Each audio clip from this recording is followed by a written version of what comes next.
Hello, everyone. Hi, David. So good to see you. It's good to be here. Thank These, you. these Sunday hours don't work for me very often, but I love being here when I can. Oh, it's great to have you here. Fantastic. We're live. We are live. We are live here today for Cultivating Voices live poetry. If you're joining us today, this evening, morning, whichever time zone you are joining us from, we today are holding our Wildcard open mic, and behind the scenes it got even wilder than usual. We decided to open the floodgates and have as many people read as seems reasonable in our usual around 90-minute time frame. As I am able to see from the list of folks who've already been able to sign up for the reading this evening, this afternoon, we've got lucky number 21 who will be reading, and my understanding also is that Ports Parsons is taking a bit of a waiting list if we can get a few more folks in. All of our readers today will be reading one poem apiece, and again, very, very grateful any Sunday that folks come out for Cultivating Voices live poetry, and always enjoy the open mics. The nice thing about the open mics for me is I pretty much, as the host, and I should say I'm your host for today, Sandy Yannone, author of Boats for Women from Salmon Poetry, and the nice thing for me is I just get to introduce fabulous poets, say your names and no bios, but what I want to remind you all of is so many accomplished people reading today, and please, please, please feel free to put information about your latest book or upcoming events in the chat for everybody to partake in. So I'm going to begin the reading, and again, with just a little bit more about Cultivating Voices live poetry. Remind you all, here where I am in Connecticut with my family, there's been a tremendous COVID surge of the Omicron, difficult to get tests. The hospitals are full. I can attest to that, as my father needed to wait 36 hours for a bed. And we're seeing this all over. I've heard from different Cultivating Voices live poetry members, some of them letting me know that, in fact, that they've been going through COVID themselves. And so I just want to send out all my best wishes to everyone, because in March 2020, when we started Cultivating Voices live poetry, I don't think my sister and I certainly never expected that while we wanted to create a poetry platform, that one, we'd have the necessity to still be in a virtual space for readings, and two, it certainly wasn't anticipated that the numbers would, that we would be almost back to what looks like square one, at least in some of the areas here in the United States, with the kind of numbers we're looking at, and the situations in the hospitals and all of that. So again, I send out really all my best to everyone, because everyone's been touched by this at this point. Again, very glad for us to be able to gather again for another Sunday of poetry. So without further ado, let me get us started off for this afternoon. We've got some folks who are first-time readers with us, and folks who've been reading with us since way back in March 2020. I'm really grateful for each and every one of you being here today. Our first reader today is Alexandra Psarapoulou, and following Alexandra will be Isaac Cohen. Welcome, Alexandra. And I certainly, it's so great to meet you for the first time today. I mean, meet you here in Cultivating Voices. I've actually heard you before, and I know you're going to share screen with us, and we're looking forward to your work. It's a joy to have you with us. Thank you very much.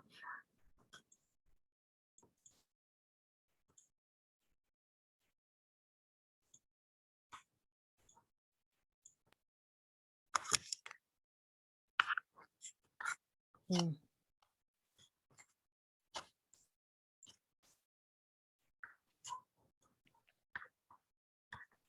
My visions are my torture. Mm. My visions are my comfort. Turquoise visions, turquoise flying. For those whose hearts are not tired of sowing in the field of dreams. For the journey is bittersweet,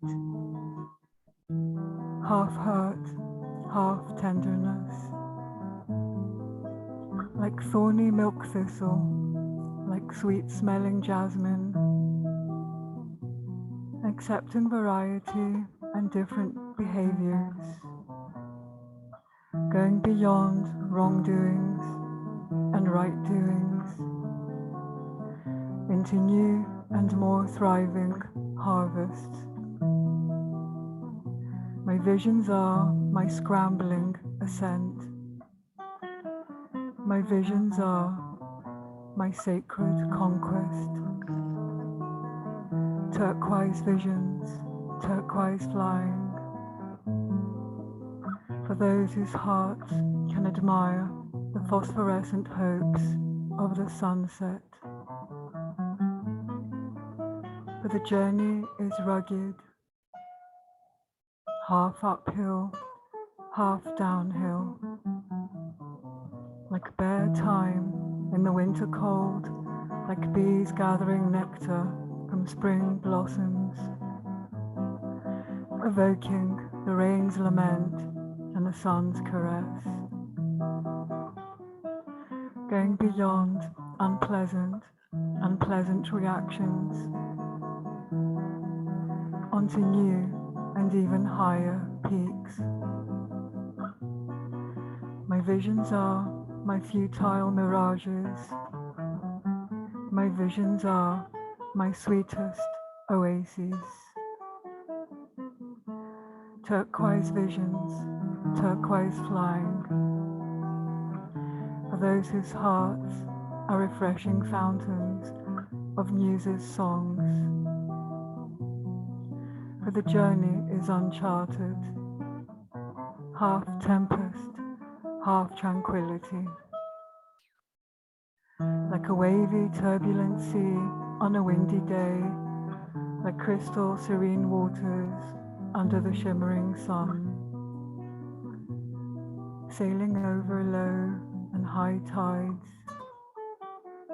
going beyond traumatic and fond memories, into new and longed for harbors. My visions are my lightning duty. My visions are my radiant basking.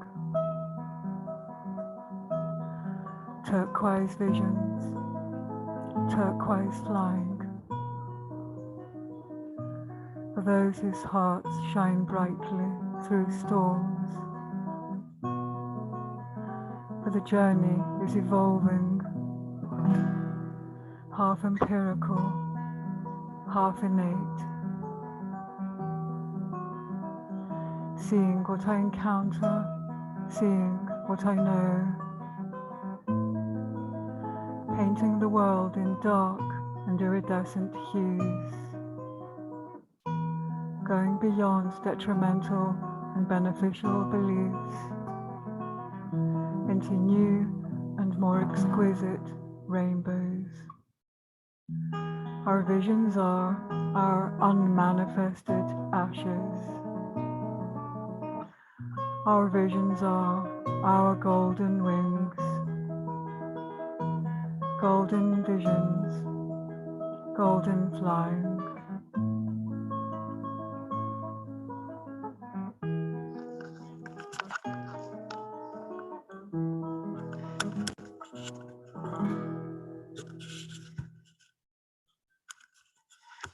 This is the guitarist. Hello to everybody.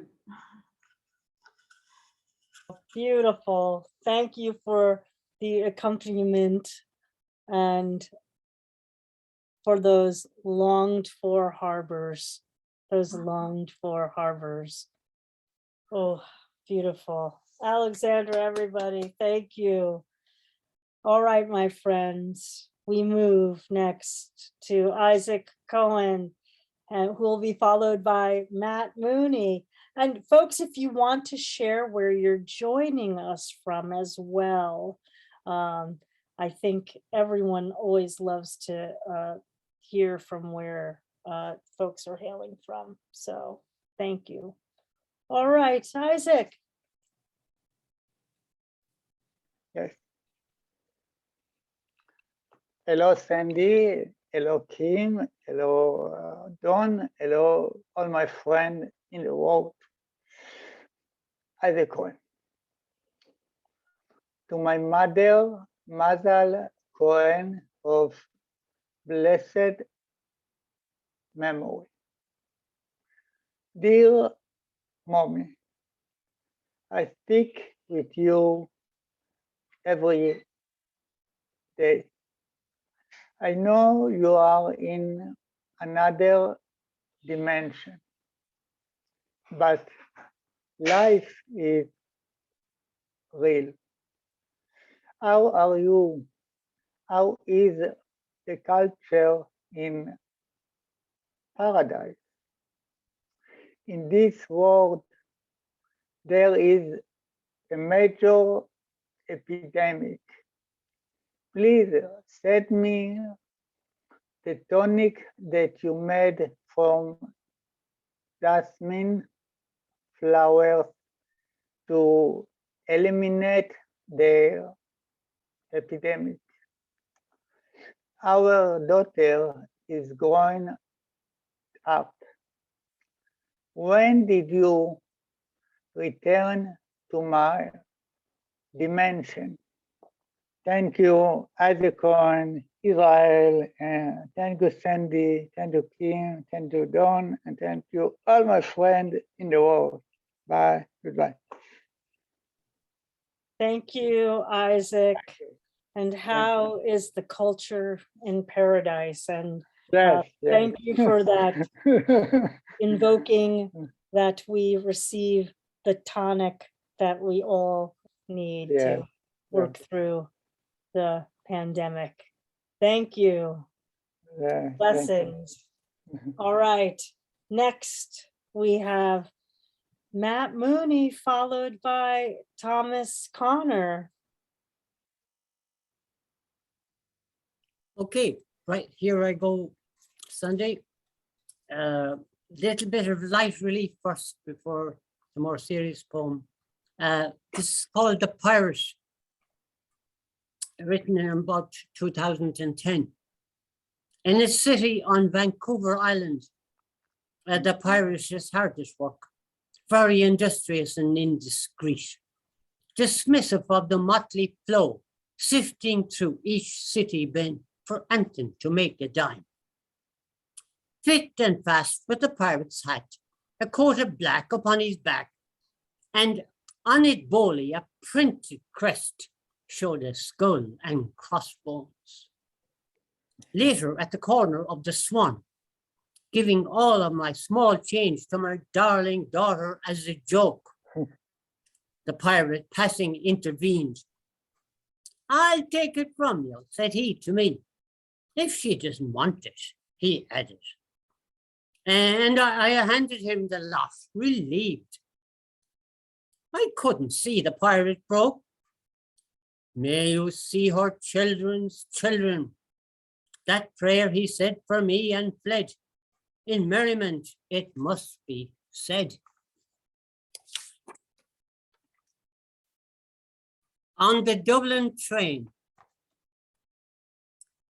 released at last from the COVID lockdown and its damned outrages, our minds and bodies listening to the even rhythm of iron wheels on rails and the swings and rattles of the speeding train in haste from station to station, as we viewed the countryside comfortably together. There's joie de vivre in the air, coming from a trio now on board since Limerick Junction. A young lady in blue jeans, her knees fashionably exposed, engrossed in two young gents happily accompanying her. Her laughter in wave after wave spreads the brightness of her soul despite the mask that mugs her, until she fills the carriage for us with the exuberance of youth, gushing like bottled up champagne. Thank you.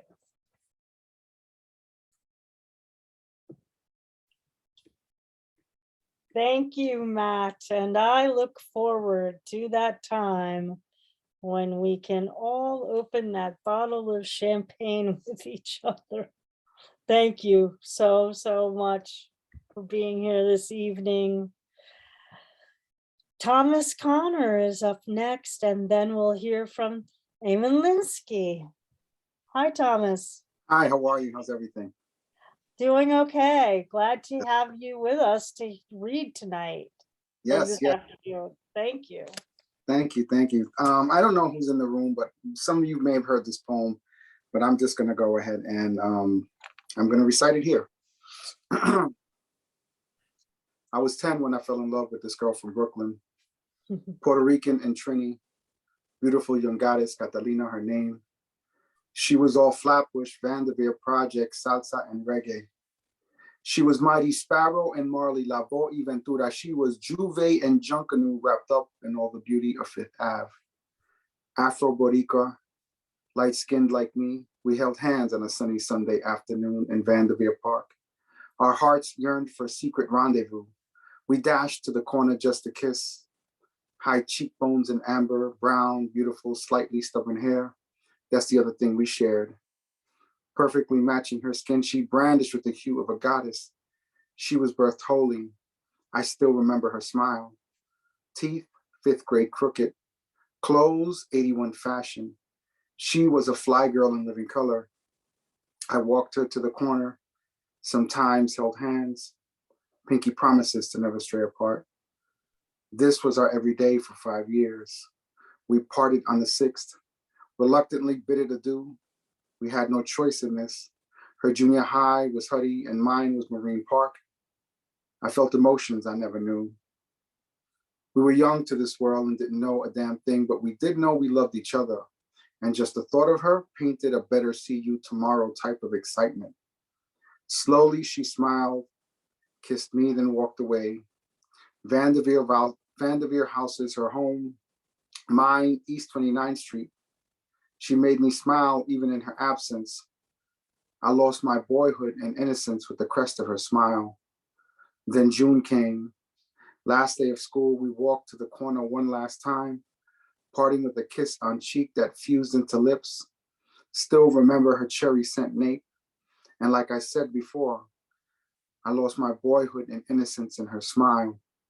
In the inhale of her breath, the fragrance of a new goddess, she is born. I now wonder where she is, where she lives, who she is. Does she even remember one moment of the time we spent? Hopefully, maybe, but who knows? End poem.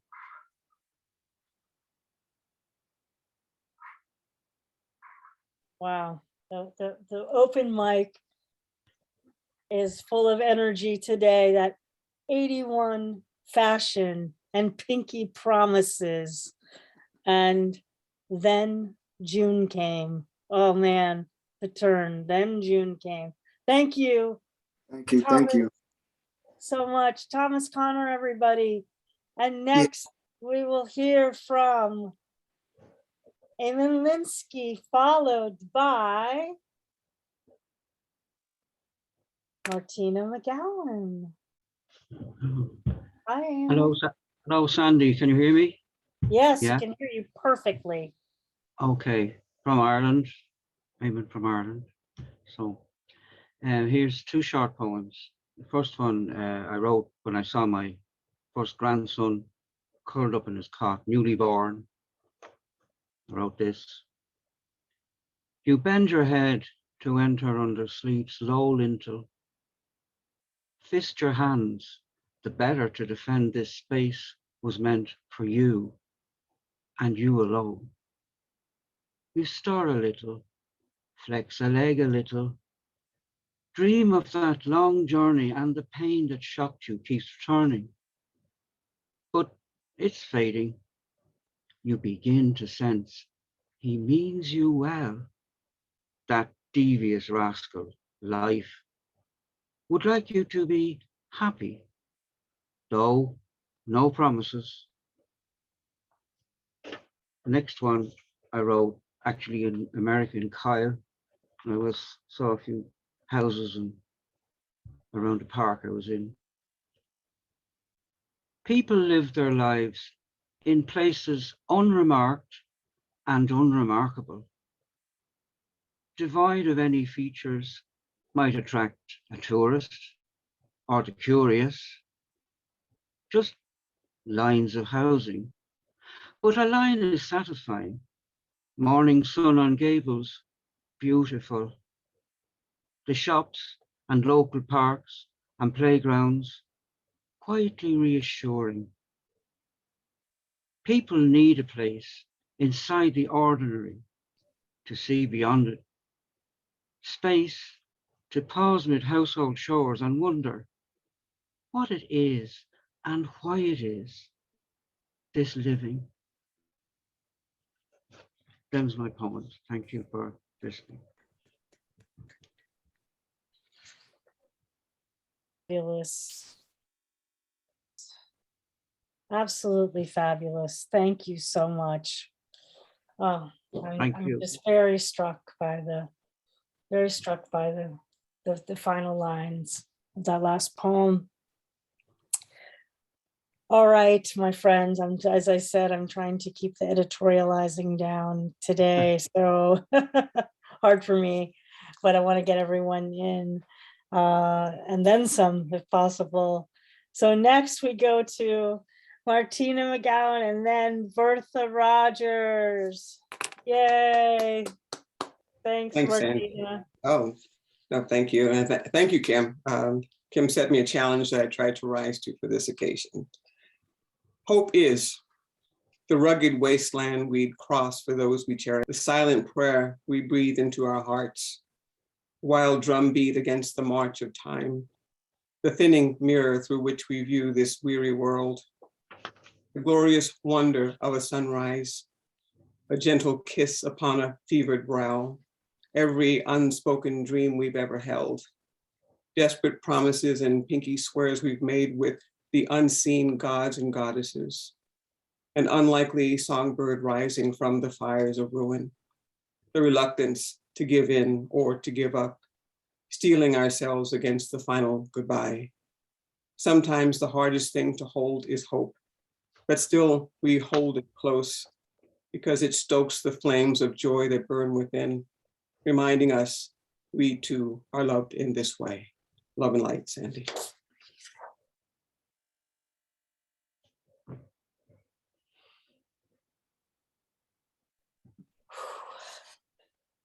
Whatever that challenge was, I think you met it.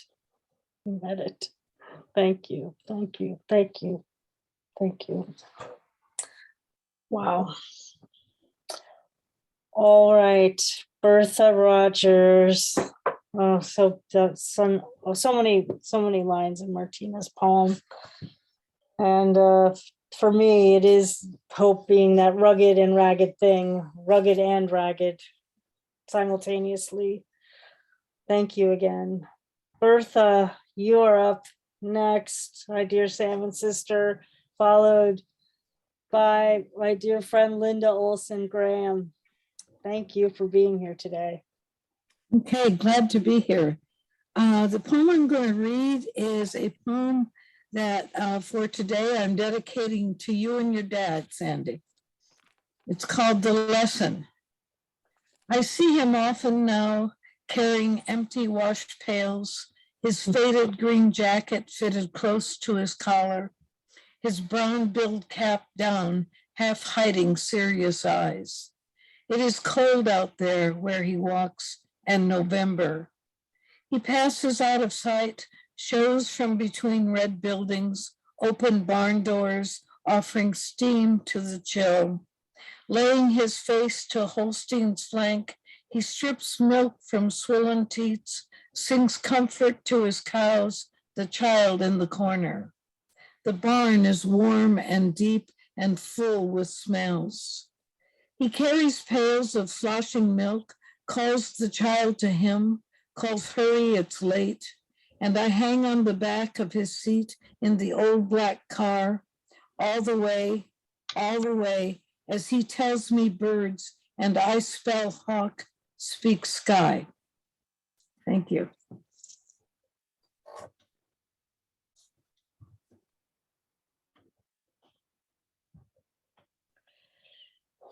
Oh, everything is really moving today. Every poem just has something, at least something. It's so moving in it. And I'll just share briefly that when I was a little girl, my mom and my dad would some mornings wake us up to tell us that there are cows in the backyard, because they had broken through the fences of the dairy farm that was way on the other side of our house. So to have invoked kind of the cows was a nice, real surprise for me, along with the rest of the poem. Thank you so much, Bertha. Thank you. I appreciate that poem. So many lessons in the lesson. So many lessons in the lesson. All right, friends. We hear next from Linda Ohlson Graham, followed by Michael Durack.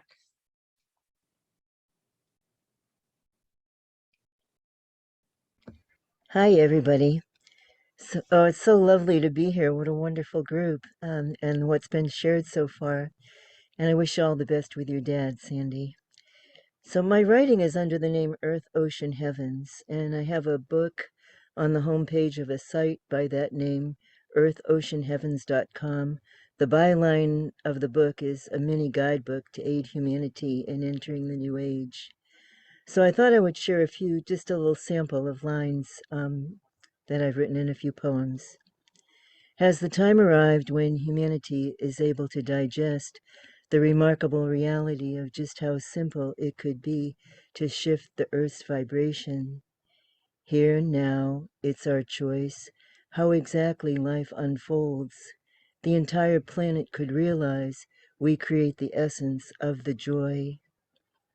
All the beings of all the worlds are watching now, so desirous of our upliftment, praying to mankind to hear the calls. They've been in a steady stream, beaming to our heart's desires, caressing what we say we want. We could see the end continuum as clearly as they do, rising in the bluest skies, fully in our heart for love, being one with God. And a lot of my writing speaks of the French philosopher Teilhard de Chardin, who created the word noosphere to describe a layer of thought that hovers above nature and acts as a universal consciousness. It's what people think of as the one mind or the collective consciousness. Chardin actually felt that our thoughts are collected in an energy field and reflected back. So for years, my philosophy has been that if enough people could intentionally quiet their thinking for a few minutes daily, it would quiet that noosphere And if that's what gets reflected back to us, incrementally, I believe it's a formula for global peace, calmer weather, and into terrorist attacks, and even insights into curing and eradicating the pandemic. So I'll close with a line. Please hold the thought with me that peace on earth and calmer weather patterns can easily happen in a moment or two of silence in enough of the collective mind. Thanks so much. Thank you, thank you. Yeah, thanks. So nice to be with you. Linda Ohlson Graham, always bringing the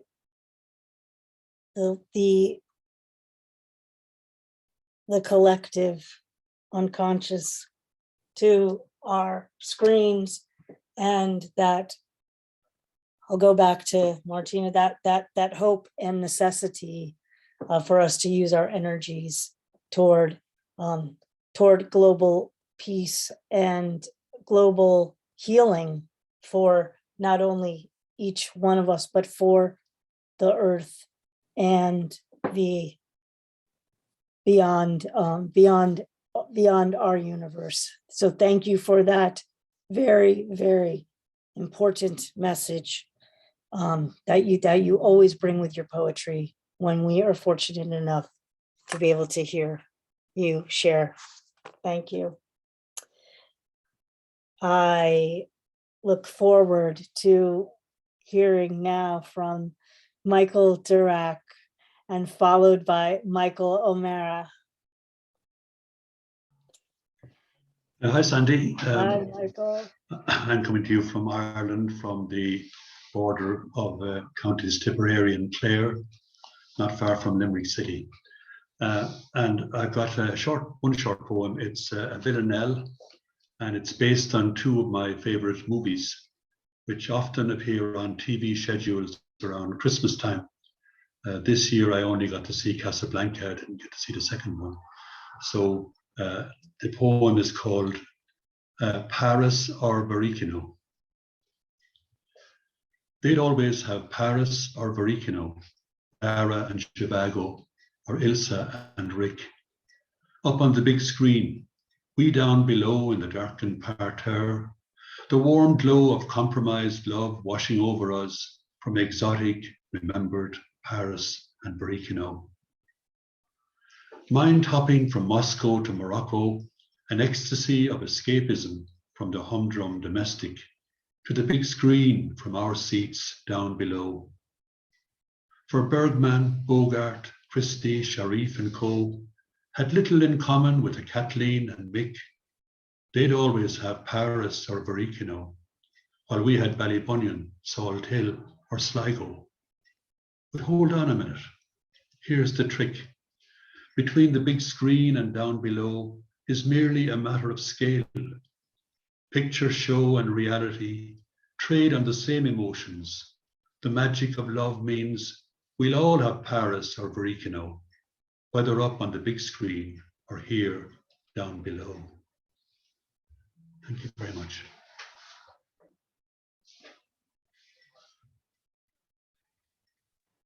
Can always count on Michael Durack to bring us the best of popular cultures. Whether it's the movies or baseball or hurling or the many other aspects. Thank you, Michael. Great to hear from you this evening. Be well. Thanks, All Alex. right, next is Michael O'Mara, followed by Lesley Traynor. Welcome, Michael. Our second Michael for today. Home, anti-home. I cannot take you by my childhood homes. We left Bed-Stuy in the 50s when a cabbie shouted at my 4-kid juggling mom, "Lady, I don't go to that neighborhood." I can't take you by the crime scene in the burbs. Google tells me gone are the maples, roses, lilacs, the pussy willows that grew from a stick stuck in the ground. Gone, whoever did the sticking. My safe place where grandma lived, waterfalls, fireflies, sun perch, crawdads, sweet corn, and cow patties. 20 kids still cry out from that old schoolhouse. I will not ever go back there. Forget about the old postage stamp craftsman, it's a parking lot. And forget about the old country. 100 years on this cursed soil has made me a don't you know stranger to that. So here we are. This efficiency for the last 30 plus years. I bought it when I thought I was dying. You'll love it, the seller said. It's like living in a hotel. Yeah. It is, and it was, and it will do. It doesn't have that lath and plaster or the grand stone steps of Brooklyn with mamas smoking Luckies in the windows and pink Spalding stoop balls flying into stickball knee-skinning streets. It doesn't have the creaking stairs, the muffled cries, or the stink of flaming, blackened, creamed corn, snow-banked pot and all, or the hiding place in the old coal room, the rafters of the lean-to garage. It doesn't have the old growth birch, elm, oak, the creeks and lakes of Sandy Hook, or even the older world, thatched roofs. It's got me, puppies, books, scribblings, the ghosts of too many dead husbands. Hello, Palm Beach. Have you checked your floodplain maps lately? Did you list a next of kin? Your sister city is somewhere in Israel. Maybe you could check out Tinder for someone a bit closer. But landlocked in the mountains. Oh, West Palm, don't you know the blue-green shark-filled ocean is coming to take us home? Wow, that's beautiful. Wow. What a beautiful, beautiful poem. Thank you so much, Michael, Mara, for sharing that with us today. So grateful to have your voice with us. And yeah, the great images and nostalgia, just the postage stamp craftsman.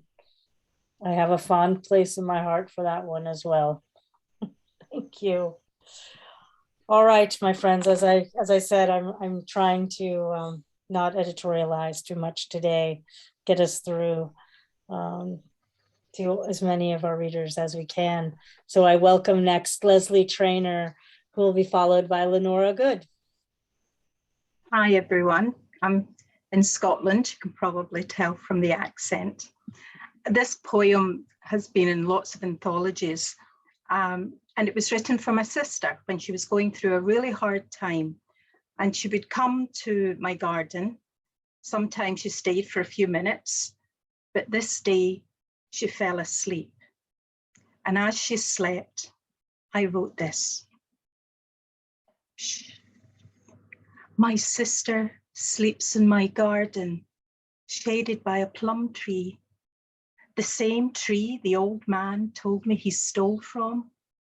His story, 90 years in the remembering. My sister sleeps escaping from a story she would not have chosen to write. Hers, 25 years in the forgetting. With each exhaled breath, words escape. Words she would trap if awake, malignant vapors that wreak havoc, draining her of the will to live. My sister sleeps, hummed into slumber by bees beating their wings against a blue haze of lavender, releasing its minty sweetness. As the aroma bathes her, she is pulled further into a fairy land of rest, surrendering other thoughts enter her dreams, dreams of when she is that girl again, running through a wood of lilac trees, laughing as the wind soaks us in blossoms, clusters bursting on our skin like tiny Parma violets. This I know, as she smiles when that same sweet scent drifts down from my own memorial tree to childhood. My sister sleeps.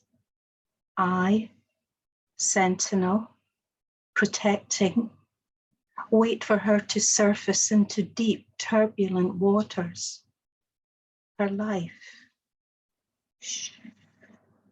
Yes. Thank you.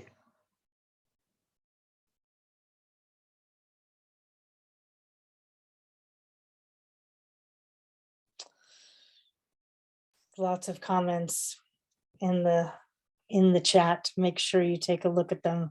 Lesley, thank you. Thank you for that evocative, ethereal slumber of a poem that awakens each of us into something, into our own memories of where we've been in the presence of beloveds sleeping. Thank you for sharing this evening. Beautiful. Wow. All right, Lenora Good is up next, followed by Fergus Hogan. Hi, Lenora. Hi, Sandy and everyone. I'm coming to you from Richland, Washington, high desert of the Washington state. I have a short poem and a shorter poem. Kicking it up a notch, bam, for Emerald Lagasse. Every so often I make a huge bowl of popcorn. I add a bit of extra virgin olive oil, then a little savory spice, such as ground chipotle or sumac, or sometimes za'atar. Butter, cinnamon, sugar, just a wee pinch of chipotle. Heaven in a bowl. I save the leftover sugar mix for later use. Imagine my surprise the next morning when I dumped it in my morning cereal. Oatmeal with a kick, bam. True story. My shorter poem is Moving On, After Farewell by Federico Garcia Lorca. When I die, leave my window open that I may hear the birds sing my spirit on its journey. My ancestors beat the drums in welcome. Through the open window, I feel them. Oh, when I die, leave my window open and sing me on my way. Namaste. Namaste, Lenora, and I am certainly going to think of you tomorrow when I eat my oatmeal. Thank you so much. Next, joining us from Waterford, Fergus Hogan, followed by Kate Wegrzyn. Wow, what a pair coming up. Thank you for being here.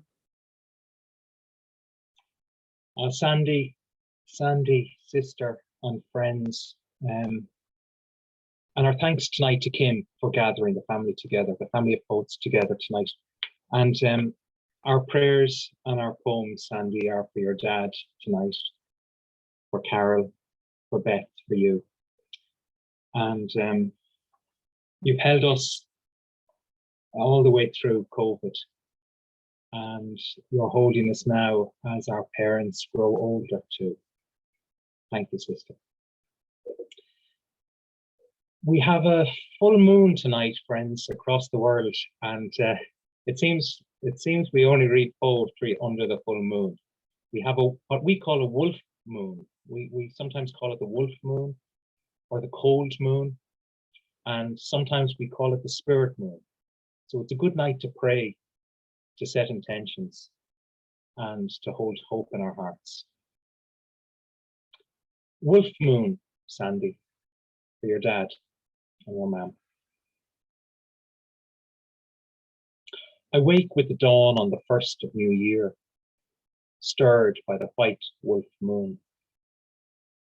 I go to the woods to make love by the lake, under the great old oak. I want to feel the touch of a soul who knows my sensuous moods.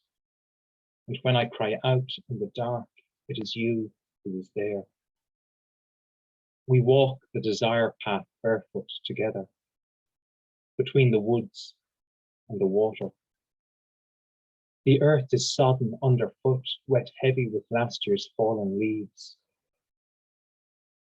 You say, I will catch you if you slip, and I want to. I count footprints etched in silt on sandbanks lost in time, always pairs of them together, 3-toed, 4 and 5. 2 shell ducks stir across the water's edge, lift themselves from the shallows. They slowly fly together, parallel, till one takes the lead and the other one follows. A red squirrel keeps us company along the lane. Back through thoughts and memories, she moves from greenleaf to laurel bush to bush, through thorny holly too. Not one blood berry left this side of Christmas. Yet fairies dance all round us, in the shadows and the undergrowth of lust, till a tiny wren pops up and sings a startling song, foreshadowing the threshold.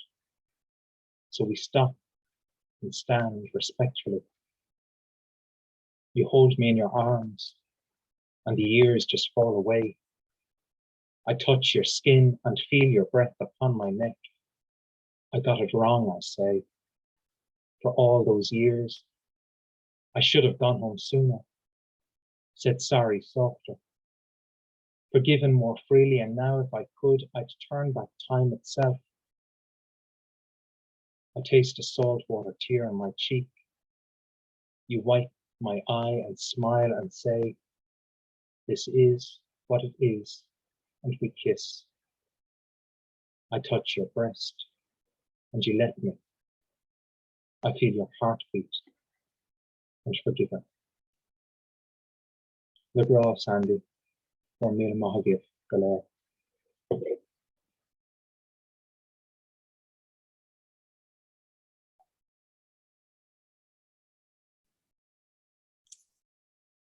To the wolf moon, to the wolf in each of us, to this evening, and to all that hope, to all that hope. Thank you so much. Next, we have Kate Wegrzyn, followed by, yeah, give it up for Kate, right. Followed by John Hayden. Hi, Kate. Thanks for being here. I so appreciate you. Sandy, your editorial is exceeded by many minutes. I have rewritten my poem to 1 minute. Your word has surrounded us with love beyond belief. And I will tell everyone I love your face. Mwah! Poetry family surrounds the Yannone family. The songs of the forest bards, voices of mankind, protectors. Choirs under every steeple bell, gospel soul divine. Prayers from A to Z across the globe, voices of womankind nurture. Maypole ribboned rainbows shall rejoice in gatherings. Everywhere the poets shall chase to defeat the pandemic beast beneath its final grave. And I shall ride a mighty gray to meet you by the sea. Poets call in unison, mark my word, I will meet you there. Kindly, Kate Clare.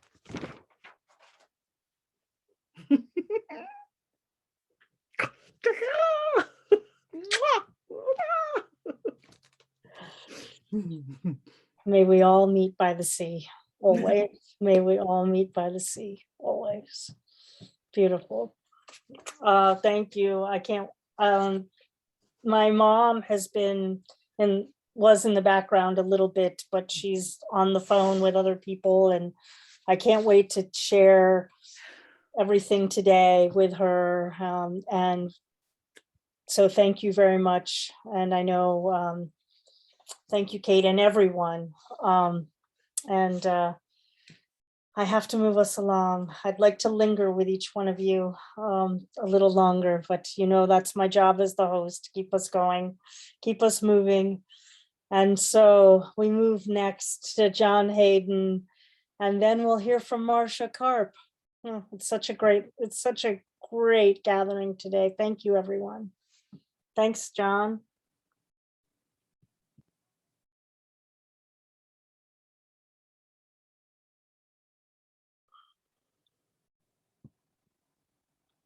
Oh, that's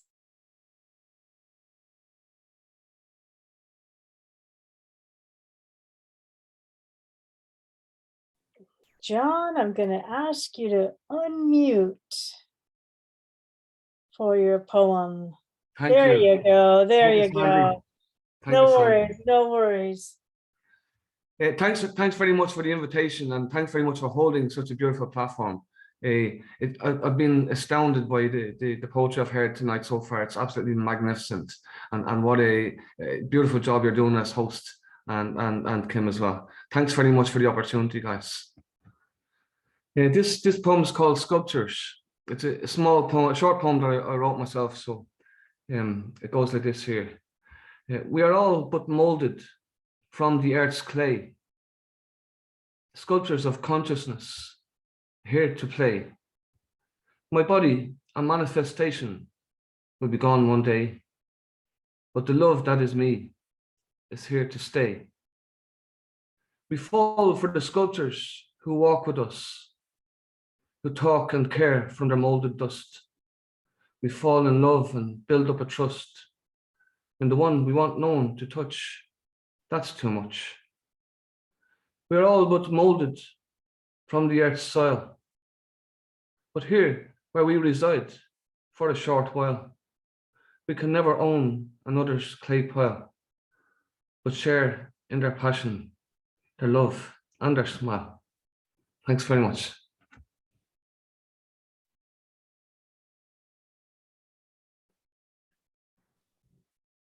John, to the sculptors in all of us, to the sculptors in each one of us, and all the different things that we can manifest and sculpt individually and together. Wow, I love that poem. Thank you for sharing it. Wow. Thank you so much. Oh, beautiful. All right, I'm so glad to see Marcia Karp with us today. Hi, Marcia, and we will hear a poem from Marcia and then head north to hear from Max Vandersteen. Take it away, Marcia. About 20 years ago, the world came to know a poet named James Henry, and there's a long story, lovely story behind it. It had to do partly with the coincidence of his name not being Henry James, but James Henry. And his book was discovered in the Cambridge University library by Christopher Ricks. And he knew that no one else had ever read the book because the pages were unopened. So Christopher Ricks sat there with his paper knife and he read through the book and he published the poems. There's no title to this. Just to let you know that James Henry lived from 1798 to 1876. She never in her whole life wrote one stanza. She knew no Greek, no Latin, scarcely French. She played not, danced not, sang not. Yet when death his arms about her threw to tear her from me, I would have ransomed her, not Orpheus-like, with mine own song alone, but with all song, music, and dance, philosophy and learning wherever or to be were in the world. Thank you.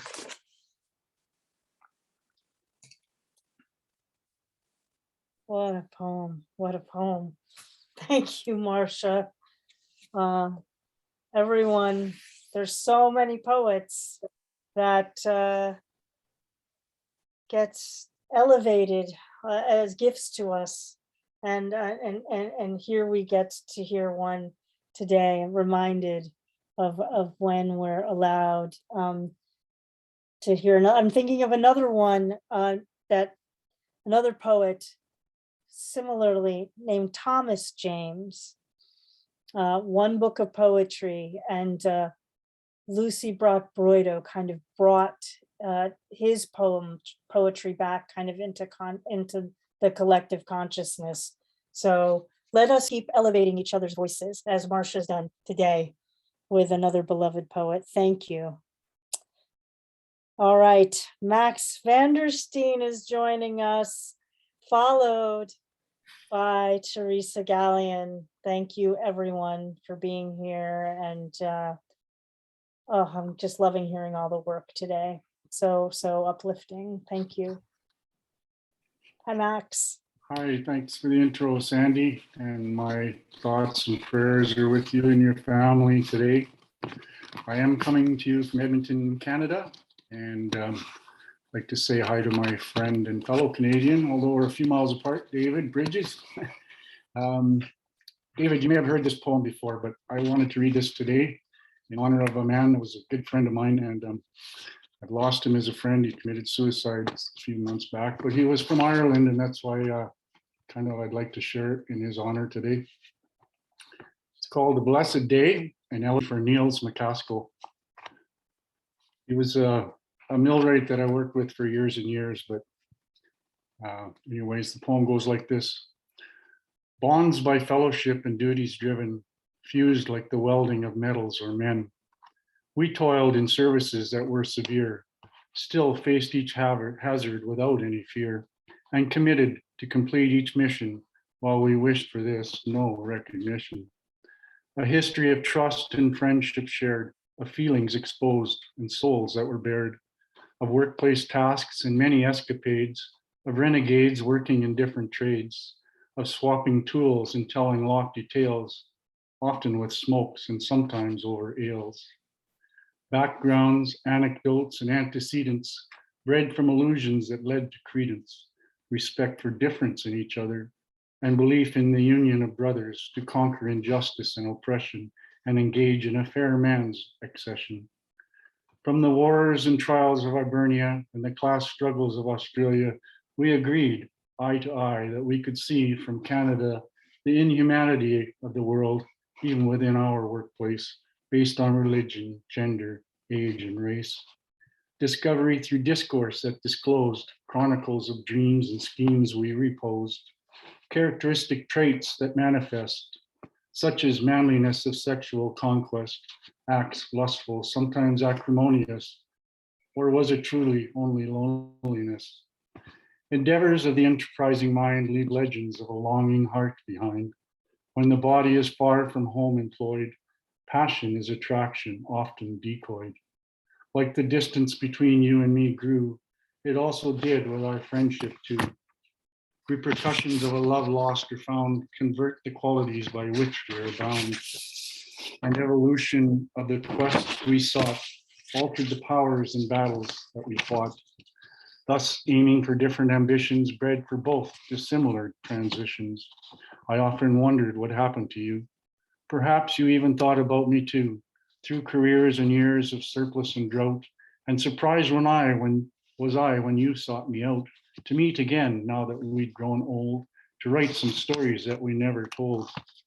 Instantly, the affinity resumed, despite anguish and sorrow that consumed now your humor, heart, and aspiration, caused by many years of separation, as detachment, heartbreak, and solitude affected the state of your fortitude. Clearly conveyed in our conversation, rejection was not the expectation upon returning home to your family, after providing for them financially and sacrificing all the younger years to ensure the household persevered. Yet shone a spark of hope in your soul, oh, you bemused me so when you let me know that I was still probably your best friend, because it's difficult to comprehend, recently meeting so infrequently, what kindled the feelings of fervency. So we reminisced of our youthful days and those of your Irish nationalist days. We recalled childhood facts and fantasies, deliberated truths and fallacies, exchanged Dutch and Gaelic words and sayings, and revealed our dearest gains and failings. Suddenly, it was all said and then done. Your stories were no more, and you were gone. There is less pain as the memories wane, but confusion and delusion still reign as a sad and subsequent consequence of your final and absolute absence. Please forgive my pronunciation for these few words, but I'd like to say, Gumbi lata vianekte agad, slango foil, mochara esfia. May you have a blessed day. Take care, my best friend. Thank you.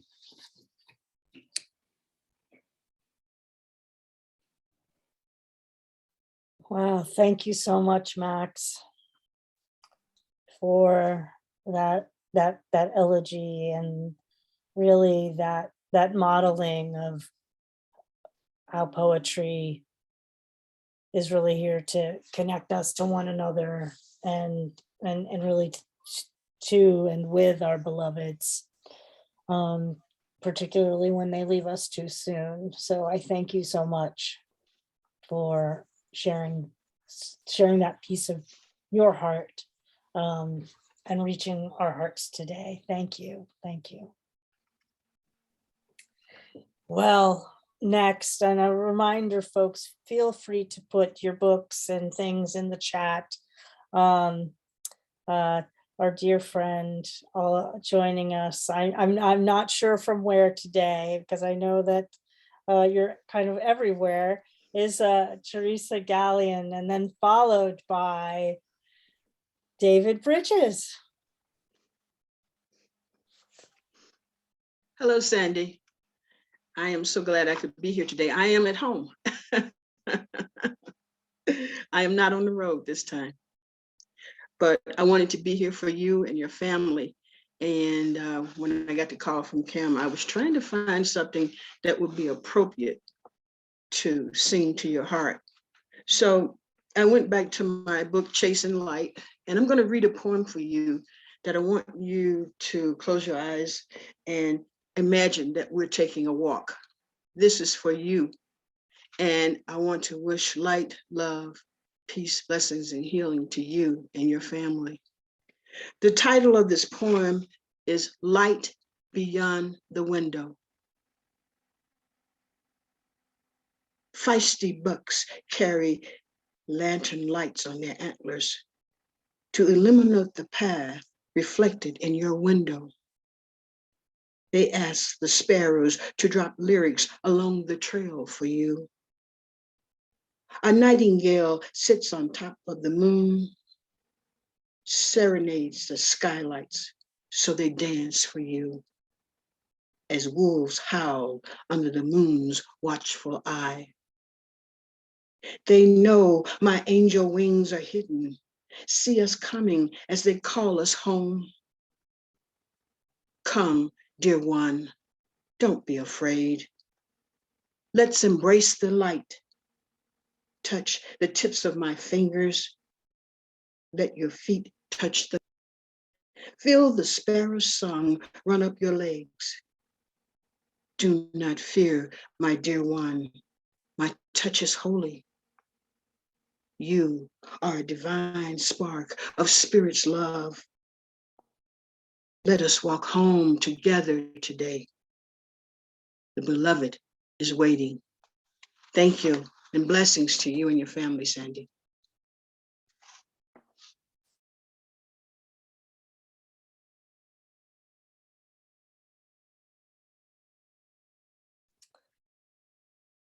Thank you. The beloved is always waiting. Beloved is always waiting. And I thank you for that. I thank you for all that light and for all that love. And I can't, I'm going to be definitely sharing that with my mom too. And if I can get it to my dad, I'll do that as well. So thank you. I so appreciate Thank you being here and sharing that.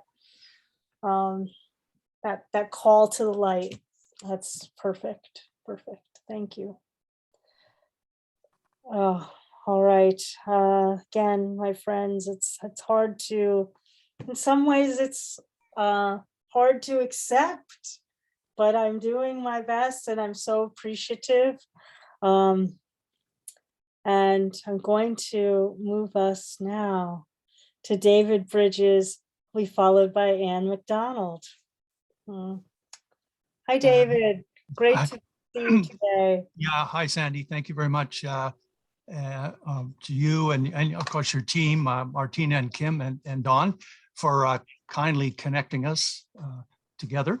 And I'm coming from cold Canada, but I hope this poem isn't too cold, but it does have a lampooning side to it. I've been following the Novak Djokovic soap opera Down Under this week, and happy to say that he is finally the only unvaccinated player in the Aussie Open is on a plane elsewhere, whatever.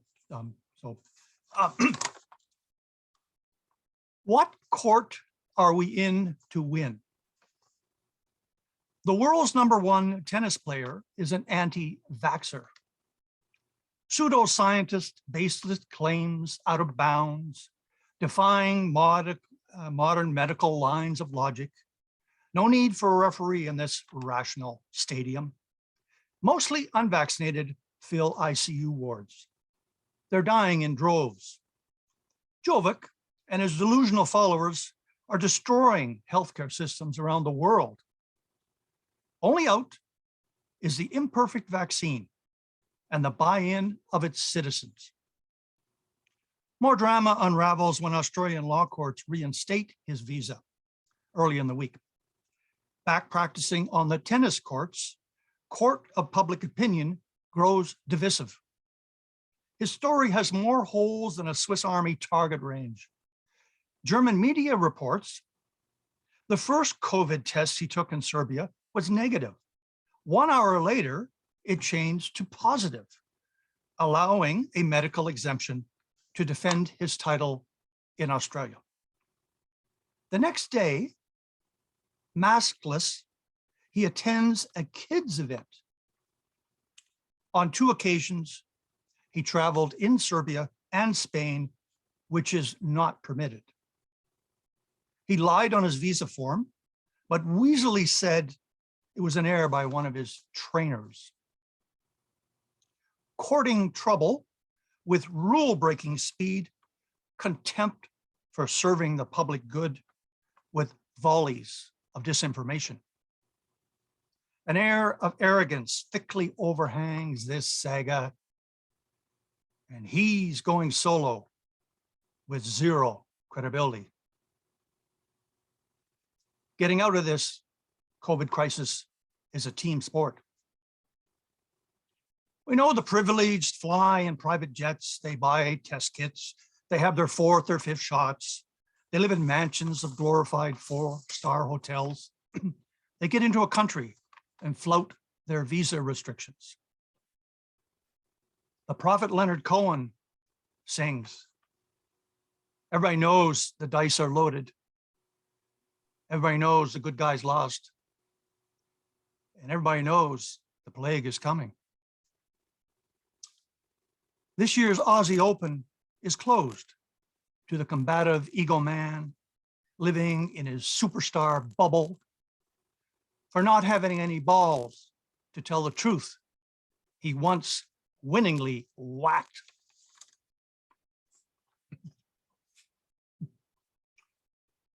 And this poem dedicated especially to Max. Max is from down under. Thank you, David.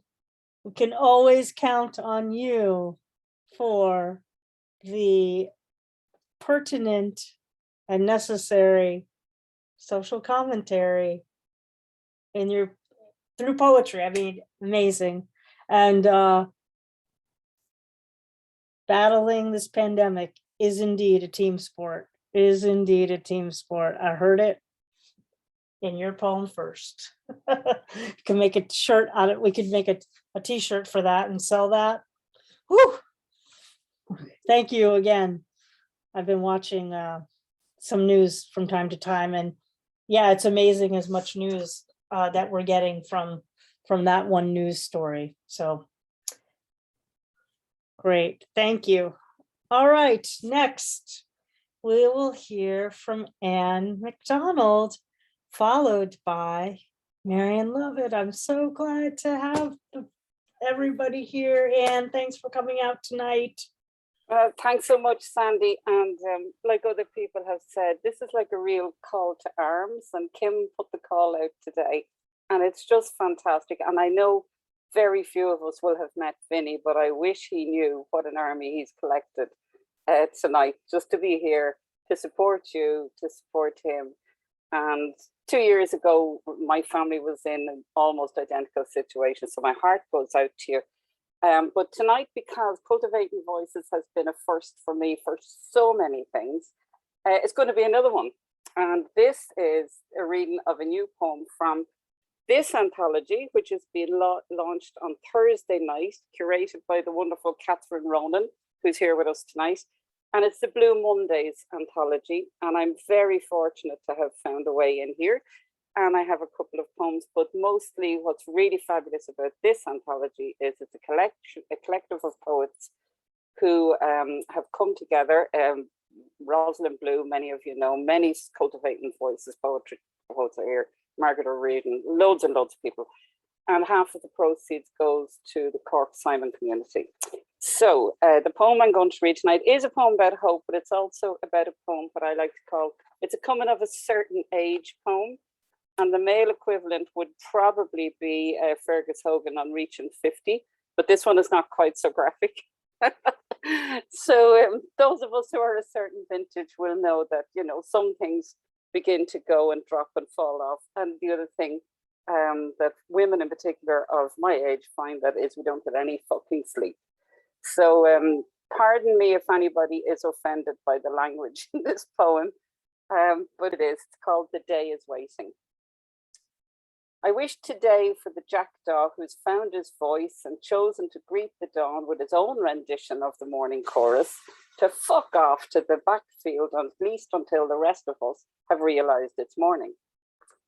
Yawning through a cup of tea far too strong for me, the bag left in too long, I watch fat pigeons eat fallen scraps of fat balls pecked to bits by greedy starlings onto wet grass. Is a bit of kip when it's still too dark really too much to ask? I know the jackdaw thinks it's new to the world and probably thinks they're the dog's bollocks of an alarm clock, but they could caw their heads off in the garden hedge or trees of nearby woods instead of the window ledge of my bedroom. I assume the other birds wanted to shut the fuck up too. The blue tit just wants to eat a bit of breakfast at the feeder, and if I didn't know better, I would think the pair of doves were hungover, waddling around on wet grass. We can't keep this up, I tell the jackdaw through the glass. He or she just turns its arse to me and calls away to start the day with notes that scrape the inside of my brain. And I know that no matter what I say or do today, tomorrow morning we will start the whole interchange again. He or she will sing the arrival of the dawn, out of tune and out of fucks to give for women of a certain age whose only chance at sleep is right before the day breaks. It's like they're saying, get up to fuck, the day is waiting. And deep in my heart, I know the bird is happy. And when my tired bones and foggy brain agree to write off the sleepless night, I see the gift of dawn I have been given. And I know the singing jackdaw is right. Thank you. And much love to you, Sandy and Carol, and to everybody who's here tonight. It's been great. And McDonald, thank you, and congratulations to all as part of the Blue Mondays anthology. And we're going to be looking forward to hearing, I'm sure, more poems from that. And put in the chat the launch, and hopefully some folks can join in. Wow, thank you, thank you. All right, I know that we have a little bit of a waiting list. So Marion Lovett is our final poet on this list, but we do have, as I said, we'd like to go to about 90 minutes. So I think we'll have a few more poets after, and Kim will help me out with that. So for right now, our next poet, thank you. And thank you for being here tonight, Marion Lovett. Is the sound good, Sandy? Yeah, you sound terrific. You're loud and clear. It's so great to be here. Again, I'm in Sligo, the northwest of Ireland, and it's a privilege to offer my support and friendship to you at this. I know it's a really hard time, Sandy. So I've got two poems. The first one is kind of a dark poem, but actually I just felt it was the right poem for the week that's in it, as it's been a very hard week for women and girls here in Ireland following the death of a young woman, Aisling Murphy, just aged 23, who was murdered while out for a run. So anyway, the poem I have, the first poem is, it's called Pray. That's Pray, P-R-E-Y. I saw him again this evening in the car park of the cinema around the entrance.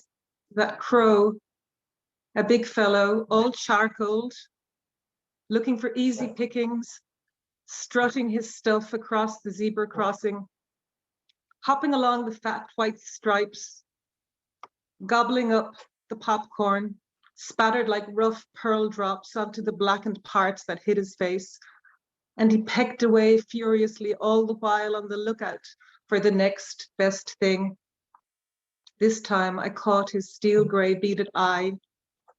I stared him down, and with a low mean caw, a flourish and a fan of feathers, he scarpered. I think he saw that I saw him. My fear is for his return in my darkest dreams, where he scrapes my thighs with his talons, straddles my chest, threatens to peck out my eyes and stop my breath. So Sandy, anyway, my second poem, however, is by way of contrast, and it's I think full of light. And actually, I wrote it for my parents. So it's really tonight. I think it's appropriate for you thinking of your dad and also of your mom.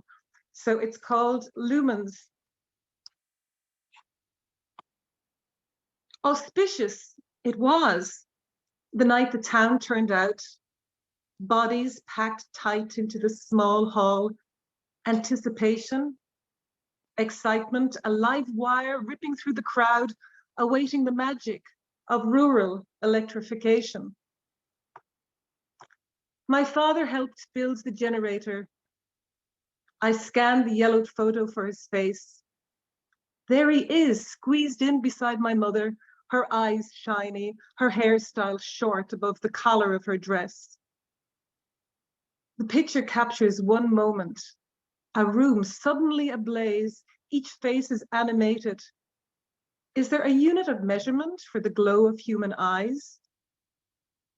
In some suburban future, my parents would recall the night the switch was flicked when light and love transformed their simple lives.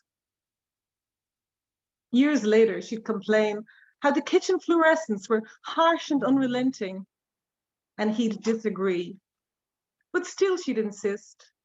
The glow from an oil lamp was softer, and candles more forgiving. So love and light, Sandy, and really big hugs, and thinking so much of you and your family at this time. Thank you, Marion. You know, it's interesting because to think of the Lumens poem, I will just say I don't know if everyone knows this, but my folks for over 40 years have had a stained glass studio. And so I like to think of my dad as always building light, because he's built these elaborate lampshades out of glass and has illuminated things that way. And so it was indeed a really appropriate poem, which again, I'm really looking forward and grateful to be able to share with my family later. Thank you for being here. We're holding you in our hearts. You know that. I do indeed. I thank you so much. Wow. Okay, my friends. Wow. I am really very grateful that we're going to get to folks on the waiting list. Thank you. And we will next move to Harvey Soss and then followed by Rawle James. And then we'll see if we can get a couple more in. Thanks. Can you hear me? Yeah, you're good. Okay. Let me find a poem to bring up somewhere here. There we go. First, I'd just like to direct your attention to the chat where I've posted an invitation to next Saturday's, or I guess this coming Saturday's, Artful Dodgers Poetry Open Mic with the links from Zoom and Eventbrite to register at. Balmoral Estate refers to the Scottish estate of the British royalty, going back a long ways. And this poem is called Wounded Stag Taken on the Grounds of Balmoral Estate. Its last ditch bellow toggling between pain and defiance. What visiting royals chases a 20-point monarch, the kingliest, dear, a dynast too brilliant to be employed as a coat rack, or as the subject of cocktail party conversation, wet dream of the royal taxidermist. Atop a Highland crag is a beast too splendid to be wall-mounted, excepting, of course, that magnificently spread rack waiting to be gawped at, future highlight of Balmoral's dining hall. Wounded, it plays skip to my loo with laser sights of hunters' guns. Impertinent wolfhounds nip at its street fighter composure, determined as anti-monarchist to bring it to its knees. Oh, fickle nature, where it goes, the hunt follows. And Lyme disease, through a shock of woods, across a muddled stream.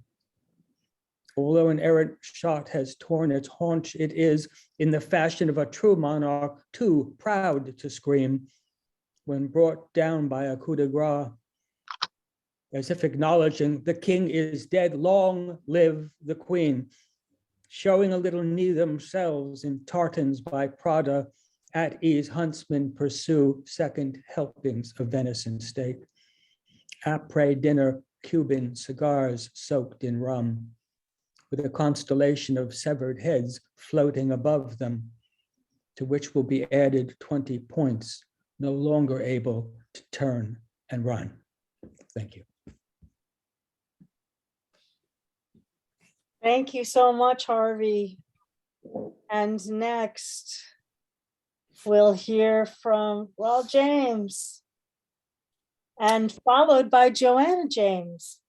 We've got some interesting pairings today. Thank you very much. Good to see you. Thank you for being Thank you here. for having me. This has been a blessed event. Love to you and your family through your challenging times. So greetings from Canada, from Toronto. I just wanted to say I love you all. I do not need to know you to love you.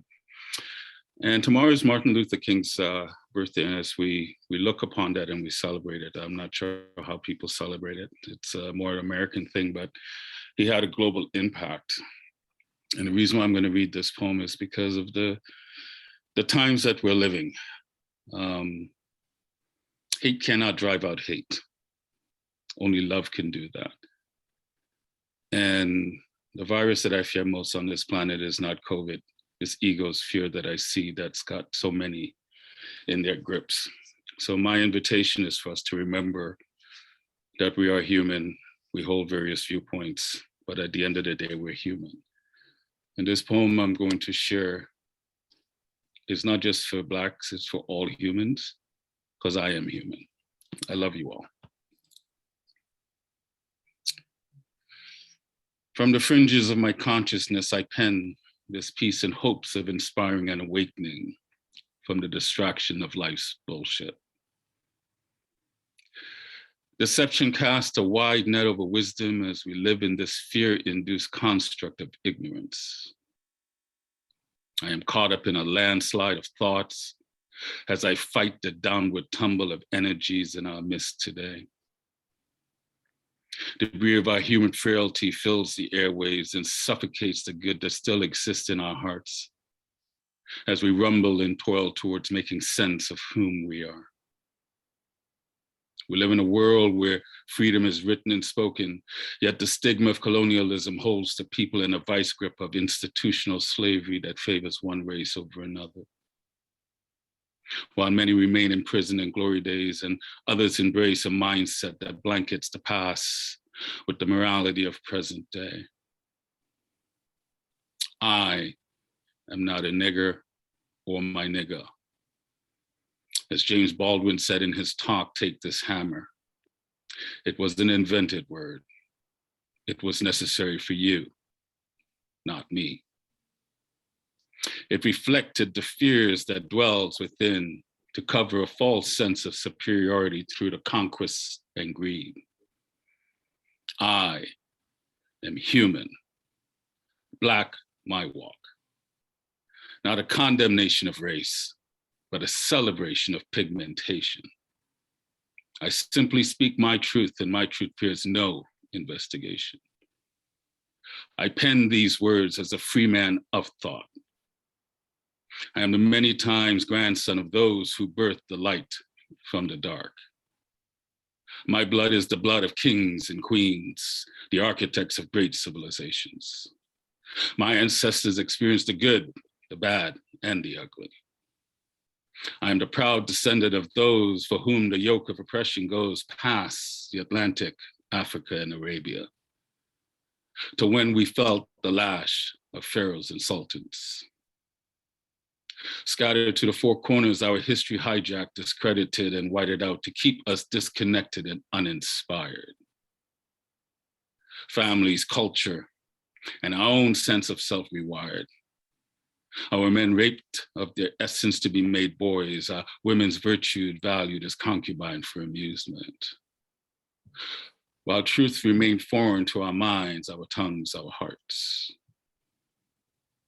Their spirit, under constant barrage of hell's fire, humanity denied, bodies beaten, crushed beyond recognition as pleasure derived from having the race beaten beyond the molecular makeup that binds all life. Their daily bread barely enough to sustain life, never enough rest to honor the temple while praying on blood-stained knees, waiting for the judgment day of the master's sins. That was then. I call upon the spirits of my ancestors to guide my steps. I honor the sacrifice made by those by standing up to injustice in hopes of fueling a revolution where no pound of flesh is required as penance. I've looked within to love past the anger and hatred, to the wisdom welted upon your backs, hidden in the scarred and cracked lines in your face from years in the sun-baked fields, the thick and rubber-like skin of your hands from centuries of making bricks and picking cotton that built wealth for others, but never of your own. In the chambers of my soul, I hear your voices echoing the call for liberty that ties us in a single garment of destiny. Your songs of freedom stayed constant as you carried this burden because it was yours to carry. And as your ashes long return to the earth to enrich growth, the wind kicks up the dust of your bones as a reminder that that cannot be broken and we await the awakening of our warrior souls. I issue a call to the four corners to all my brothers and sisters. Free your heart of fear to unshackle from the mental slavery of oppression. Know the truth about us, the truth that we are a mighty people. Know whose back took the lash before you raised your hands against your own. Know whose truth was denied before you speak with contempt and disrespect of your mother and sisters. Know the lives not lived before you want to end that of your brother.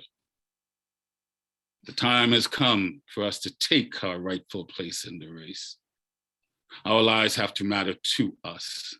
Our history, our true history must matter to us. It is no longer us versus us or even us versus them. Let us no longer be blind, deaf, and dumb as we embrace a mindset that casts out the insanity of indifference. We once dreamt of freedom. It is time to awaken from the experience of mental entrapment and no longer be our own plantation masters. We must be free within to live free together. Let us leave unto Caesar what is Caesar's and not attempt to fix what is not broken. It is time to build the new, which values all life. We are the fulfillment of prophecy that Malcolm, Frederick, and Martin, and Angela, and Shirley, and Mandela spoke of. Let us all get right with our history so we are not stuck in the hypocrisy of our history. For the time is upon us to walk with grace and dignity as we overcome and deliver on the promise of getting to the mountaintop. It is said that the truth shall set you free, but only if you're open to the truth that binds us. We all walk the same earth, breathe the same air, drink the same water. We all come from woman, and death will visit us all. Let us not be colorblind, but be human sighted. Thank you.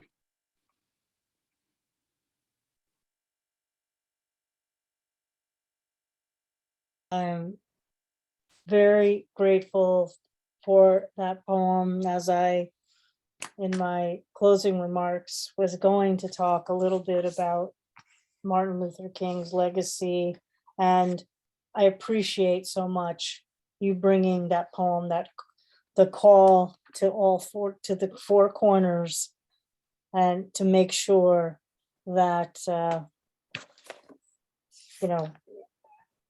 history does not continue to be the hypocrisy that it has long been, and how can we make it right? And every single line in there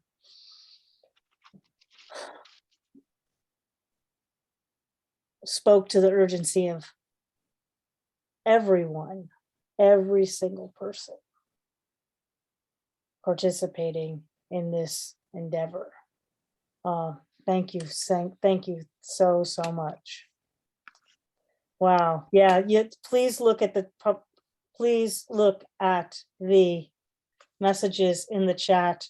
A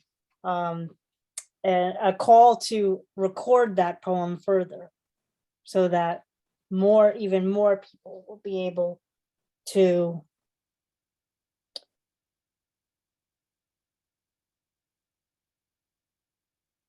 consider the poetry, but the necessity of the messages that you shared today. Thank you. I'm very, very grateful. All right, everyone, we are moving from one beautiful human to the next beautiful human. We will now hear from Joanne James. We're coming to very close to the end of our time. We're going slightly over, so I think I could get everyone in So we'll have Joanna James and then Scott Norman Rosenthal. Thanks, everybody. Hi. I'm just so many blessings today. I'm really happy to be here. And I do think, Sandy, so many of us, you go through this with your parents and you don't forget the memories, but I'm glad that you have your mom there. I'm going to read, this poem is, I'm a dreamer, so I always bring a poem that you could imagine you're dreaming. And this is called The Tongue of Rain is Licking My Mind. My tongue licking rain moss, my tongue licking rain stone, flood of tongues ululating, chorus of frogs across my eyelids, sleep of dust in my synapses. Who can hold on in this flood? I shiver, I chatter, I tremble, the tongue of rain licking my tongue of rain. Forecast of nightmares in the source of rain, pale umbrella beneath those tense blackened clouds. There we go. I lost my pale umbrella beneath those tense blackened clouds, mountains brick red and lava heaping. Caffeine, another language, licking my brain. Truth blurred. That strand breaks and beads scatter. A doorway opens. I'm severed from sleep. Thank you.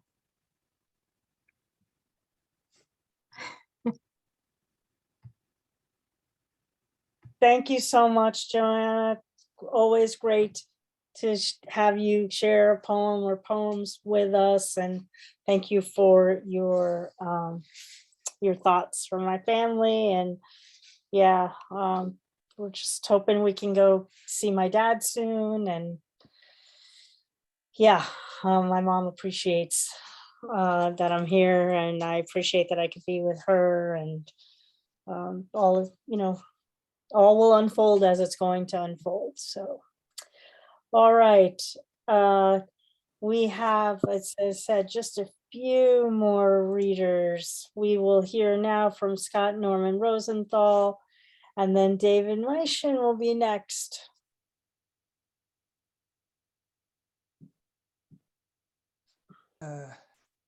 Since tomorrow is a commemoration of Martin Luther King, closest I can come, one of my mentors actually worked directly with Dr. King. The closest I ever came was James Luther Bevel, who is now in some circles held in disgrace for things that he did in his past, but we set out to get a stay of execution for an individual. The action was credited with succeeding in that effort. And of course, I got sick in the Philadelphia jail because it was a disgrace. I don't know if it still is, but it was bad. Anyway, this is, I read this before in this series, but I thought it was appropriate for today. Letter of congratulations to Polly Davies, March 2008, for Julia Utz and for Quinn Brisbane. One, we all live in history in a place called the world. My name is Scott. You don't need to dread. Not my voice or messages from this part of the world. It's referred somewhere in the Talmud. If you've saved a life, you've saved the world. Two, once upon a time, 11 people got arrested near a house. A judge lived in the house. 200 or so people stood between a man and a death chamber. Most of the people went away. 11 chose to confront. Word from counsel said, that we pulled it off. Jim Bevel did it again. New reason for a maverick to be vilified. Talk and hypocrisy. Otherwise, those who didn't confront might be those who ran away. I almost left a worthless life, a muted voice in the jail, in the cold. It wouldn't look bad for what we were doing. 3, once upon a time, I intruded on an evening. You provided information to move beyond corruption into the decades through the world. For a worthless life, a muted voice. I won't apologize that intrusion. We've learned better than that. I'll congratulate you, Ms., for saving the world.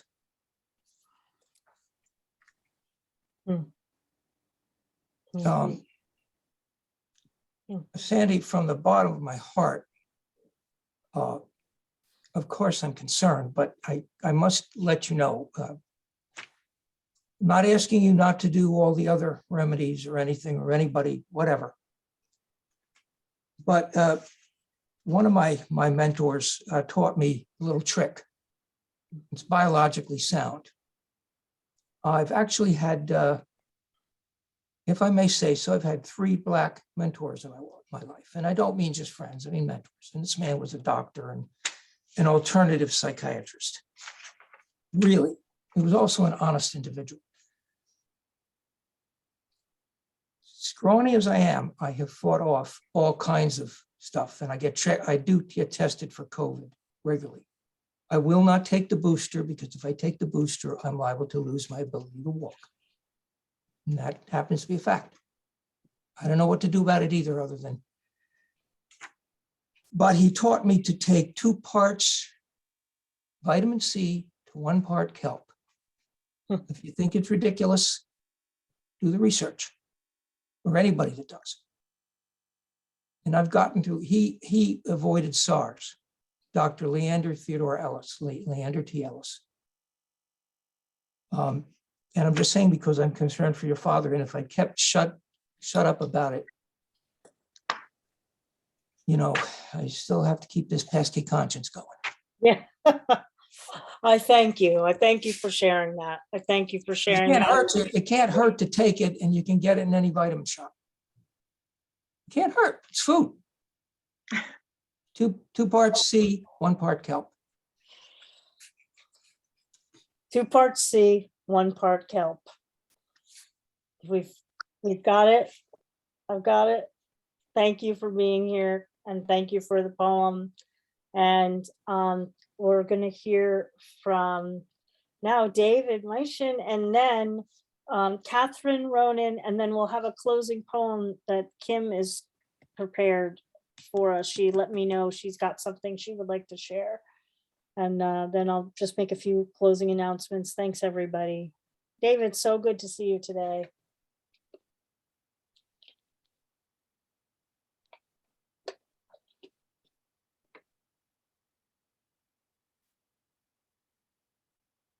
Oh, maybe David is, I think maybe David had to leave a little early. Okay. All right, I'm going to go to Catherine Ronan for our closing poem on the open mic then. Thanks to all of you who came, who read, and who, I know some of you wanted to read, and we wanted to get as many people in.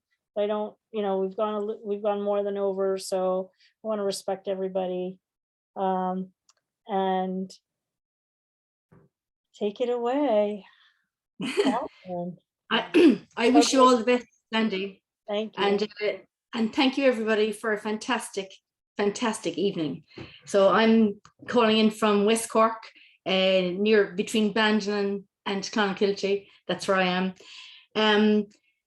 This first fortnight in January is very important in Cork. We have a first fortnight festival to highlight the fact that more suicides happen in the first 2 weeks in January than any other time of the year. So I wrote this poem for the first fortnight festival, and I performed it at O'Vale last Monday night. So it's called Let Me Tell You How I Am. Let me tell you how I am.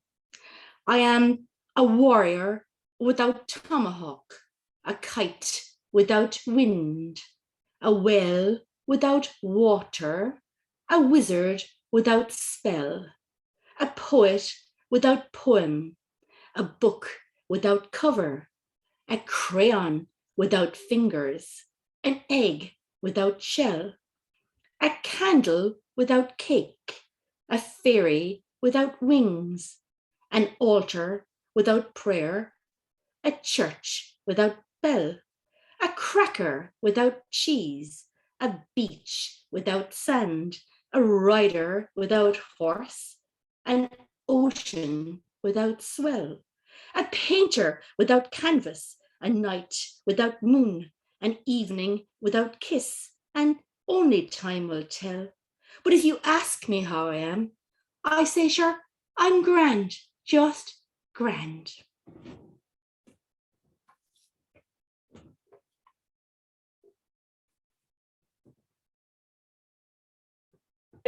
Catherine, it's always great when we get something brought to us that's been performed at O'Vale. Thank you for bringing a little bit of Cork to us this evening, and congrats on the anthology as well. Look forward to hearing more poems from that. All right, I'm going to turn it over to Kim, and then come back. Thanks, everyone. And thanks to Fergus. We're all going to write a poem now called Wolf Moon, yeah? Yeah, Great. indeed. There it is.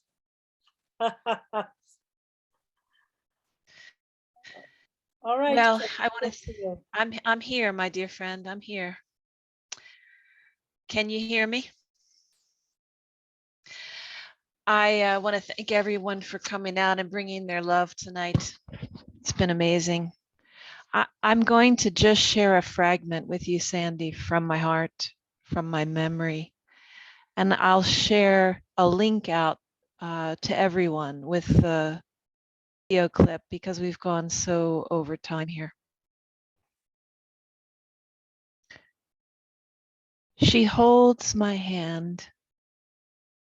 I lean my face toward hers.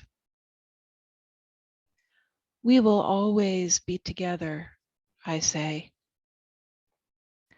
Snowdrops bloom at our feet. Brigadiers of hope.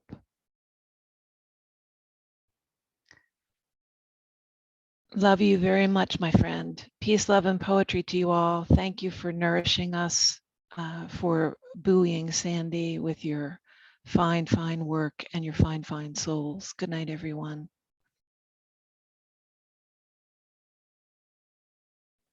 I would traditionally read off everyone's name, but again, we are quite over time. So I want to just invite you all to, let's unmute, give each other our deepest appreciation, and so grateful for all of you being here tonight and sharing your love of poetry and humanity.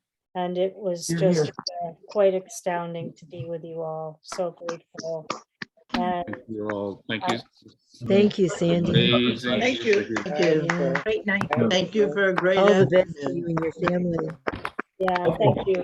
I'm That was really my first time here. Everybody, thanks for being here. glad you were here. I'm glad you were here. First timers, and of course our dear repeat friends gathering today. We had folks from Greece and Scotland and Ireland and Israel and Canada and the US. And if I've missed anywhere, it's really so uplifting. And I know my mom and I are going to appreciate this and share with our family that that so many folks came out and sent us just such good wishes on this wolf moon on the eve of Martin Luther King Day. So I encourage you all to carry on the messages that our poets who invoked Dr. King, I encourage you to carry that over tomorrow in your work and your environment, and not just tomorrow, but of course every day. And I'm very glad that we could highlight those messages here in part today. Next week, we'll gather again for our new books showcase, and we are doing a little bit of work behind the scenes. So we'll be sending out messages as to who will be joining us next week in the new book showcase. But be assured, I know it's going to be a great reading. There is talk of a lot of villanelles will be part of the evening or the afternoon. So please do join us next Sunday. I am so grateful to each one of you that comes out on Sundays or watches or listens, but I'm really grateful today. And I'm very grateful to Don and Kim, of course, and to Kim for inviting folks to come out and share a little bit about my family story right now. And I know my whole family really appreciates every ounce of energy and light and love that you've sent our way, and it will not go unwasted. We will share that with my father, and when I next have the opportunity. And I look forward to seeing you all next week. Please come back. And I hope I'll have some good news for you. I certainly know that whatever the path is what the path will be. And life and death are always holding hands. As I always say, joy and sorrow are always holding hands. And that's the essence of poetry too. So we'll gather again next week on Sunday for another great reading with such wonderful people. And I wish you all a very safe, healthy week. And as I always say every week, keep writing your poems. The world needs all your words. We'll see you next time. Thank you again. I love all of you. I'm so appreciative.